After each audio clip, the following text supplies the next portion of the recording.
Hello everyone, welcome to W3 juniors. आज हम identifiers के बारे में स्टडी करेंगे। आइडेंटिफायर्स क्या होते हैं? इसके पहले हमने कीवर्ड के बारे में बताया था। कीवर्ड कुछ रिजर्व वर्ड होते हैं पाइथन में आइडेंटिफायर्स की। आइडेंटिफायर्स क्या होते हैं? आइडेंटिफायर्स वेरिएबल का नाम जैसे हो गया, फंक्शन का नाम हो गया, और कोई भी एंटिटी जिसका नाम हम लिख सकते हैं, खुद से यूज़ करते हैं प्रोग्राम में, तो हम आइडेंटिफायर का यूज़ वहाँ पर करते हैं।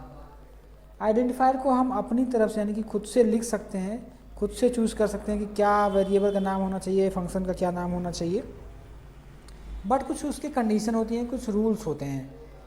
आइडेंटिफायर अपनी मर्ज़ी से जो लिखना चाहें आप लिख सकते हैं, बट कुछ रूल्स फॉलो करने पड़ते हैं। जैसा कि कीवर्ड में होता है कि हम कीवर्ड में कोई चेंज नहीं कर सकते हैं, वैसे ही हम आइडेंटिफायर में अपनी मर्ज़ी से जो लिखना चाहें, जो भी नाम देना चाहें वेरिएबल का हो, वो हम इजीली दे सकते हैं। बट कुछ रूल्स हैं, उनको ध्यान में रखते हुए। जैसे कि हम अल्फ़ाबेट यूज़ कर सकते हैं A to Z, और कैपिटल लेटर में A to Z यूज़ कर सकते हैं, और 0 to 9 यूज़ कर सकते हैं, साथ में अंडरस्कोर यूज़ कर सकते हैं।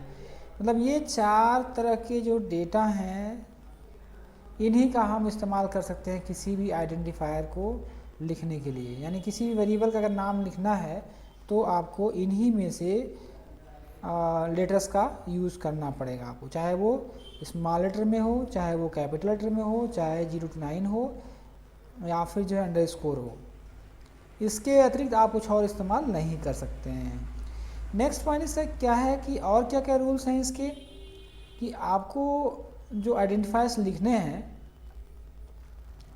उसकी कोई मीनिंग समझ में आनी चाहिए, कि जो अभी आप लिख रहे हैं ये बेहतर प्रोग्रामर की पहचान होती है कि जो भी हम आइडेंटिफायर, जो भी वेरिएबल का नाम हम लिखेंगे उसकी कुछ मीनिंग समझ में आनी चाहिए उसे देख करके। जैसे अगर सम का सम नाम से आइडेंटिफायर लिखना है तो सम का मतलब क्या हुआ कि किसी क्वांटिटी का सम। तो उसी तरह से अगर जो है हमें किसी संख्या का मल्टीप्लाई निकालना है तो हम वहाँ पे जो वेरिएबल लिखेंगे वो मल्टीप्लाई या मल्ट ऐसे करके हम लिखेंगे, ताकि उसको कुछ मीनिंग समझ में आए। अगला पॉइंट ये है कि हम जो है स्मॉल लेटर से स्टार्टिंग कर सकते हैं या कैपिटल लेटर से, लेकिन इसके अतिरिक्त हम नंबर से स्टार्टिंग नहीं कर सकते हैं। किसी भी वेरिएबल का नाम जो है नंबर से स्टार्ट नहीं होगा, और साथ में उसके बीच स्पेस का इस्तेमाल नहीं करेंगे हम, और साथ में जो कीवर्ड दिए गए हैं ऑलरेडी, ये सब जो कीवर्ड दिए गए हैं इनको हम आइडेंटिफायर के रूप में इस्तेमाल नहीं कर सकते हैं। मतलब जो भी हम कीवर्ड आइडेंटिफायर लिख रहे हैं वो एक कीवर्ड नहीं होना चाहिए। और साथ में ये जितने अलग अलग तरह के जो सिंबल्स हैं इनका भी हम इस्तेमाल नहीं कर सकते हैं। तो प्रोग्राम में देखते हैं कि किस तरह से हम आइडेंटिफायर्स को लिख सकते हैं। सपोज़ हमारे पास हम एक प्रोग्राम लिखते हैं 2 नंबर्स के सम को फाइंड आउट करने का, तो हम एक वैलिड आइडेंटिफायर कैसे लिखेंगे? तो चूँकि 2 नंबर हमको लेना है तो हम एक num1 इक्वल टू हम 10 ले लेते हैं, और num2 इक्वल टू 20 ले लिया हमने। ये 2 आइडेंटिफायर हमने लिया। तो आइडेंटिफायर ये जो हम num1 एंड num2 यहाँ पर लिखे हैं, इन्हीं को कहते हैं आइडेंटिफायर्स। आइडेंटिफायर मतलब आइडेंटिटी, या ये जो है ऐसे वेरिएबल हैं, मतलब ऐसे वेरिएबल का नाम हम यहाँ पे num1 num2 इसलिए लिख रहे हैं कि 2 तरह के नंबर हमने लिया है, ये पहला नंबर, ये दूसरा नंबर। तो इसको लिखने का जो है ये तरीका है। सम इक्वल टू, अगर हम यहाँ पे num1 equal to num1 plus num2 और प्रिंट सम, तो हम इसको रन कराते हैं तो ये इसका आउटपुट आ जाएगा।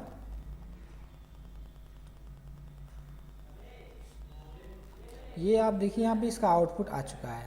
तो आउटपुट आ रहा है, ये num1 और num2 का सम इस सम में इनिशलाइज हो जा रहा है, और जब हम यहाँ पे प्रिंट कर रहे हैं सम को तो ये 30 हमारा प्रिंट हो जा रहा है। तो अगर हम ये num1 को 1 से स्टार्ट करते हैं, यानी कि नंबर से स्टार्ट करते हैं, तो ये हमारा क्या करेगा, एरर आ जाएगा, क्योंकि हमारा जो है ये आइडेंटिफायर नम से स्टार्ट नहीं होता है, नम से हम स्टार्ट नहीं कर सकते हैं। यहाँ पर आप देख सकते हैं कि यहाँ पर एरर आ गई। ठीक है, तो हम किसी भी आइडेंटिफायर का जो आइडेंटिफायर लिखेंगे तो नंबर से स्टार्ट नहीं होगा।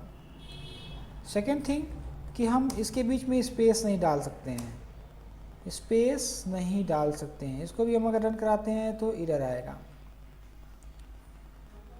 देखिए यहाँ पर जो है कुल मिलाकर के यहाँ पर एरर शो कर रहा है। क्यों? क्योंकि हमने यहाँ पर क्या रखा है, स्पेस डाल दिया है। दोनों वेरिएबल के नेम में हमने क्या कर दिया है, स्पेस डाल दिया है, इसलिए यहाँ पर एरर शो कर रहा है। अच्छा, तो अगर हमको स्पेस देना ही देना हो, यानी कि अलग करना हो, तो हम उसकी जगह पे अंडरस्कोर का इस्तेमाल कर सकते हैं। आप देख लो यहाँ पर हमने अंडरस्कोर लगा दिया तो यहाँ पर रिजल्ट आ गया num1 num2। अब यहाँ पर भी हमें चेंज करना पड़ेगा, इसी वजह से दोबारा इधर आया है। अब हम इसको रन कराएंगे तो सही सही आ जाएगा। यहाँ पर ये 30 यहाँ पर इसका आउटपुट आ गया। और साथ में हम इसमें कोई सिंबल इस्तेमाल नहीं कर सकते, जैसे अगर हम यहाँ पे डॉट लगा दें तो एरर आ जाएगा। डॉट या किसी तरह का कोई सिंबल अलाउड नहीं है। तो यहाँ पर देख लो आप कि यहाँ पर एरर आ गई।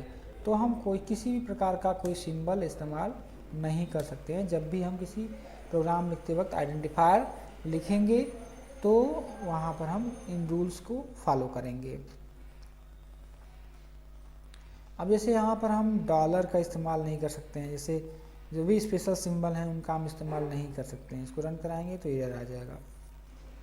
ठीक है, तो इस तरह से जो ये रूल्स हैं उनको हमें फॉलो करना होगा।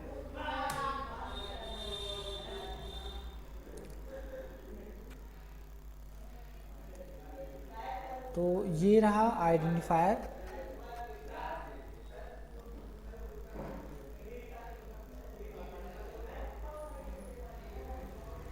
अब यहाँ पर जो है कुछ वैलिड आइडेंटिफायर्स लिखे हुए, मार्क्स 1, मार्क्स 2, मार्क्स 3 और एवरेज, और ये ABCD, इनका इस्तेमाल करके हम किसी भी वेरिएबल का नाम या फंक्शन का नाम लिख सकते हैं।